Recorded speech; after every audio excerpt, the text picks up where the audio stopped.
E agora a gente entra numa parte muito legal do nosso programa. Você que está aí acompanhando, não esqueçam de curtir esse vídeo aqui, comentar aqui embaixo, comentar aqui no chat, é muito importante saber o seu ponto de vista. E nesse momento a gente tem informações aí sobre um pedido de adiamento da defesa do depoimento do ex-ministro da Justiça, do ex-presidente Jair Messias Bolsonaro, do Anderson Torres, à Polícia Federal, que estava previsto para acontecer hoje, às 14 horas. A defesa pede que o ex-ministro passe por nova avaliação psicológica diante do agravamento do quadro psicológico dele. Preso preventivamente há quase 100 dias, o ex-ministro da Justiça tem sido classificado por alguns congressistas aliados do próprio ex-presidente Jair Messias Bolsonaro como preso político.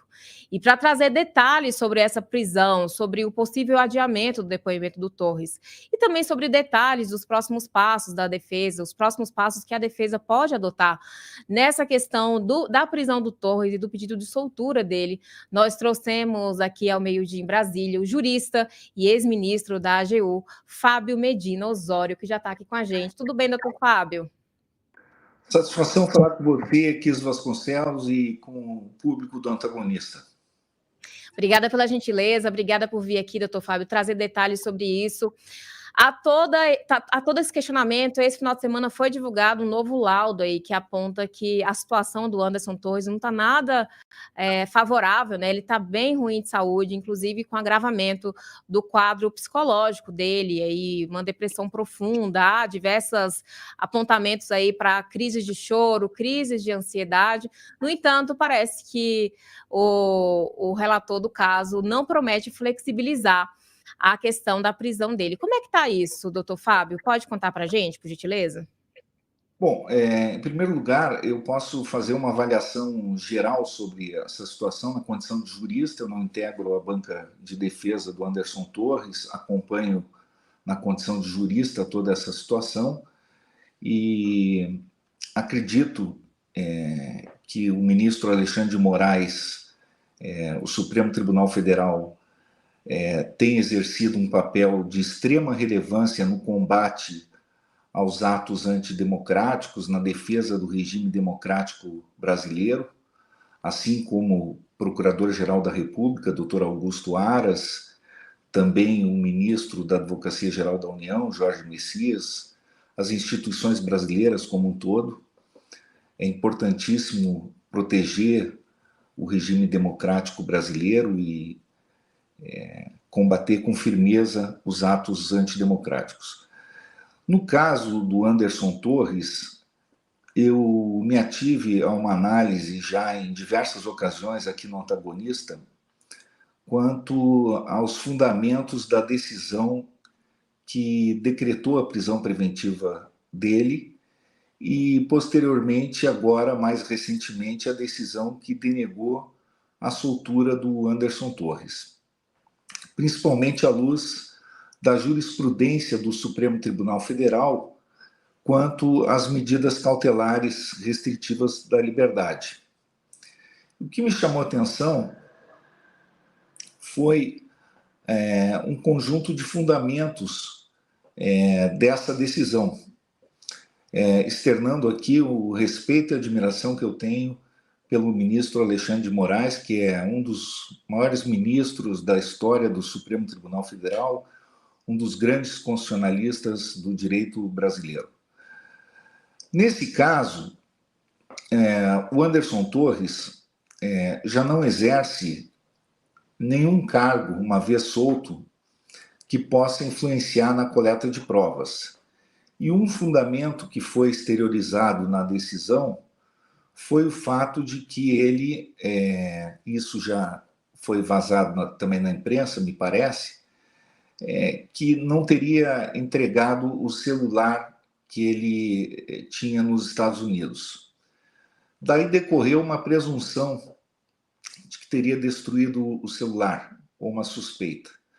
Mas não há provas nesse sentido. Não há nenhuma prova nesse sentido. Nenhuma testemunha, nenhum áudio, nenhuma interceptação, nenhum e-mail, nenhum diálogo. Ou seja, o investigado, o acusado, ele não é obrigado a produzir provas contra si mesmo. e Anderson alegou que perdeu o celular. Talvez tenha perdido mesmo, transtornado na ocasião pela prisão. Há que se dar crédito a essa versão. Ele não era obrigado a trazer o celular consigo para entregar às autoridades. As autoridades têm a obrigação de uma busca e apreensão e encontrar o equipamento celular em poder do investigado. Ora, se ele não entregou o celular e alegou que perdeu, isso não pode ser usado como prova contra ele para decretar uma prisão. Por outro lado, outro fundamento foi que ele não entregou as senhas do celular. Isso tampouco pode ser usado como fundamento para a prisão, porque a Constituição garante ao investigado e ao acusado o direito de não se autoincriminar. Na jurisprudência do Supremo, jamais o exercício do direito à não autoincriminação foi usado como fundamento para decreto de prisão preventiva. E mesmo assim, Anderson acabou entregando as senhas tardiamente. Mas mesmo que não tivesse entregado essas senhas, era um direito constitucional dele não entregar senhas. Ou seja, forçar um sujeito a se autoincriminar através de um decreto de preventiva é um enorme abuso de poder. Isso jamais poderia ser feito através do meio coercitivo da prisão cautelar. Portanto, me chamou a atenção esses dois fundamentos. Outro fundamento que me chamou a atenção também, que me pareceu anômalo na decisão do Supremo, foi trazer a referência a um crime eleitoral, a um suposto crime eleitoral que não tem conexão com o ato golpista pelo qual o Anderson estaria preso. Ou seja, a prisão originária decorre do suposto envolvimento do Anderson com os atos de vandalismo em detrimento do Supremo Tribunal Federal. Se Anderson estaria envolvido na arquitetura daqueles atos criminosos, se ele induziu, se ele planejou, se ele financiou, se ele teve atos omissivos impróprios, se, em decorrência da competência dele, ele se omitiu dolosamente para que houvesse atos de vandalismo contra o Supremo Tribunal Federal. Mas há uma referência anômala na decisão sobre suposto envolvimento dele em possível interferência nas eleições. Ora, isso é competência do Tribunal Superior Eleitoral. Isso seria crime eleitoral para obter a vitória de Bolsonaro nas eleições. Isso não tem nada a ver com os atos de vandalismo em detrimento do Supremo Tribunal Federal. Isso é outro crime autônomo que deveria ser apurado no espaço próprio. E não tem sequer conexão com esse ato criminoso. Então, esses fundamentos que foram exteriorizados na decisão, e veja, eu não atuo como advogado de defesa do Anderson, não tenho relação aí com a defesa do Anderson, não conheço os autos, mas isso chamou não apenas a minha atenção, mas certamente chamou a atenção de muitos outros juristas que se debruçam sobre a decisão do Supremo. Então, qual a finalidade dessa prisão cautelar? Qual a finalidade dessa prisão cautelar? Isso acaba ocasionando uma deterioração na jurisprudência do Supremo sobre prisões cautelares. E isso ocasiona um precedente que afeta todos os jurisdicionados, não apenas Anderson Torres, mas afeta todos os cidadãos brasileiros. Porque se o Supremo passa a decidir dessa forma em relação a Anderson Torres, passará a decidir dessa forma no futuro em relação a outras pessoas também. E aí haverá insegurança jurídica, haverá arbítrio, haverá arbitrariedade, haverá a possibilidade de usar a obrigação de pessoas se autoincriminarem sob pena de sofrerem prisão preventiva. Então, o que preocupa nessa decisão proferida pelo eminente relator, que tem o nosso respeito, a nossa admiração, mas todos erram, pessoas humanas erram e devem ser criticadas por seus erros profissionais. Aqui, Anderson Torres está, sim, sendo injustiçado e abre-se um precedente perigoso para o Estado Democrático de Direito. Interessante esse seu ponto de vista, doutor Fábio, sobre 2 pontos aí. Um possível abuso de poder nessa decisão do STF, no que diz respeito à não entrega do celular pelo Anderson Torres. O doutor Fábio acabou de explicar que o réu não precisa, né, não precisa entregar o celular, como apontado aí pelo STF, nesse fundamento aí, como o próprio doutor Fábio acabou de pontuar.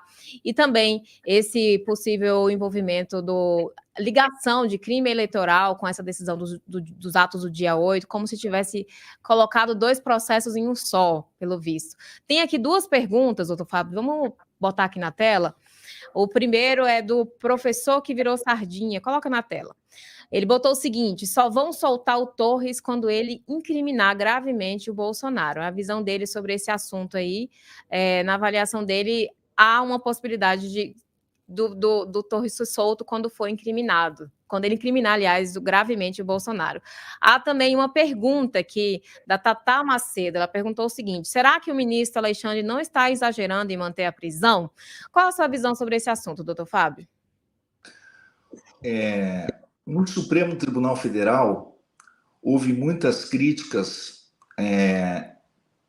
no sentido de que algumas prisões da Lava Jato foram efetuadas para coagir determinadas pessoas a fazerem delações premiadas.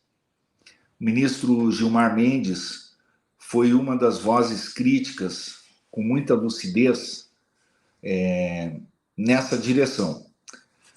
Nós precisamos ter muita prudência para que esse fenômeno não se repita no combate também aos atos antidemocráticos. Precisamos ficar atentos para que prisões arbitrárias não aconteçam no futuro, como já aconteceram no passado.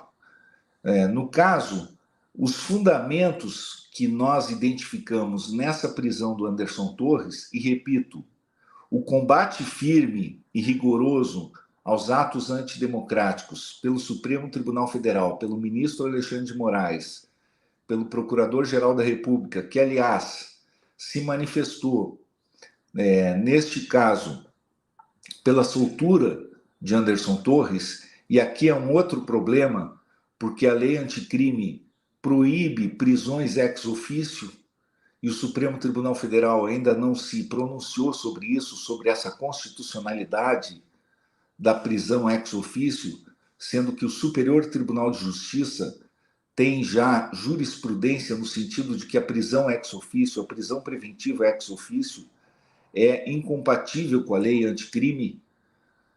Portanto, eu entendo que o próximo, se a defesa formular um próximo pedido de soltura, tem que ser submetido imediatamente ao plenário do Supremo Tribunal Federal, porque, inclusive, há essa questão de se discutir, diante do pronunciamento do Procurador-Geral da República pela soltura, se é compatível a determinação ex officio pela prisão de Anderson Torres também. É óbvio que é necessário examinar todos esses fundamentos nos quais se alicerça a prisão, quer dizer, não entregar um celular que estava nos Estados Unidos e que o investigado alega que perdeu e que é incompatível com a presunção de que tenha destruído. Não entregar senhas do celular que ele acabou entregando tardiamente. Usar isso como fundamento para decretar a prisão, diante da determinação constitucional de que ninguém é forçado a produzir provas contra si mesmo. E diante do fato de que, uma vez solto, ele não tem nenhum cargo relevante que possa influir na coleta da prova, traçando um paralelo com o governador Ibanez, que acertadamente sequer foi preso e foi restituído ao cargo que ocupa como governador do estado. e não tem nenhum risco de influir na coleta da prova. Portanto, não se vislumbra realmente nenhum fundamento legal ou constitucional para a prisão do Anderson Torres. E com esse tipo de prisão, além de se tornar uma injustiça no caso concreto, o que preocupa sobremaneira é o precedente que ocasiona na jurisprudência do Supremo Tribunal Federal para todos os cidadãos brasileiros, porque abre realmente uma brecha na jurisprudência garantista do Supremo Tribunal Federal, que sempre foi harmônica com a jurisprudência da Corte Interamericana de Direitos Humanos. A Corte Interamericana de Direitos Humanos sempre prestigiou o princípio da presunção de inocência, as garantias constitucionais que presidem o processo penal, e essa decisão realmente destoa muito da própria jurisprudência do Supremo Tribunal Federal e causa enorme perplexidade no meio jurídico. Não obstante, a importância de se combater com firmeza e rigor os atos antidemocráticos no Brasil. Perfeito, doutor Fábio. Interessante esse ponto de vista seu como jurista e analisando esse caso do Anderson Torres, lançando luz sobre esse tema, especialmente dando aí esse parecer jurídico sobre a argumentação que foi apresentada pelo STF para a manutenção da prisão do Anderson Torres. Na sua visão, há algum desdobramento previsto aí, de acordo com o que o senhor tem acompanhado enquanto jurista, dos próximos passos da defesa com relação ao Torres? Se há alguma previsão, talvez, até de uma possível soltura do Torres nos próximos dias? Eu creio, na minha opinião, que os advogados de Anderson Torres devem, isso foi amplamente noticiado já na imprensa, propor um recurso contra a decisão que denegou a soltura do Anderson, para que o tema seja levado ao plenário.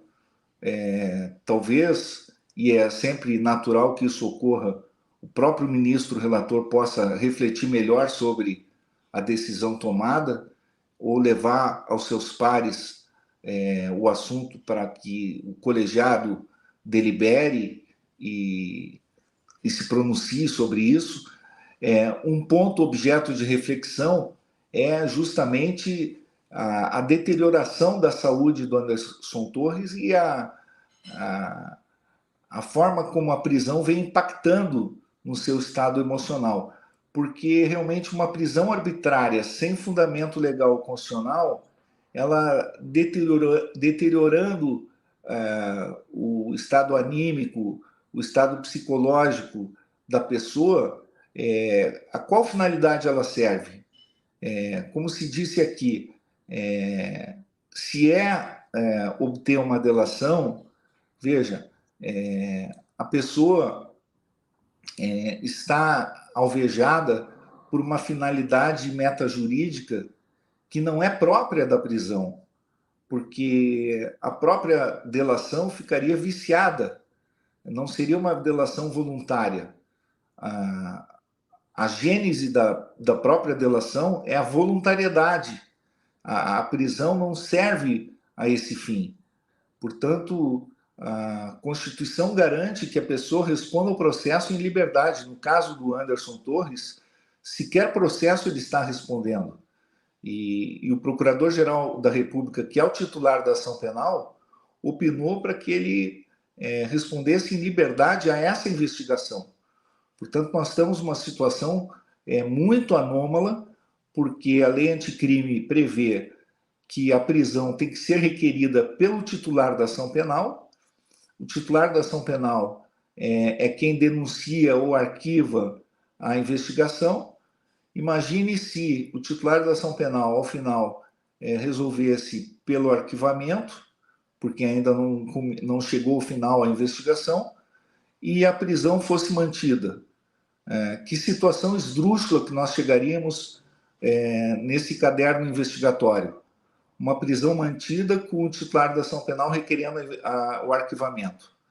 Portanto, quando o titular da ação penal se pronuncia pela soltura de alguém, é por isso que a lei previu efetivamente que o juiz não pode agir ex officio, porque cabe ao titular da ação penal deliberar pela soltura ou pela prisão, e não o juiz, quebrando a imparcialidade, decretar ex officio uma medida privativa de liberdade. Isso foi a vontade do legislador no pacote anticrime, do qual, aliás, o ministro Alexandre de Moraes, como ministro da Justiça, teve também um protagonismo muito importante, trouxe contribuições de extrema relevância, porque isso é decorrência do princípio acusatório, que traz e fortalece a imparcialidade e a independência do magistrado.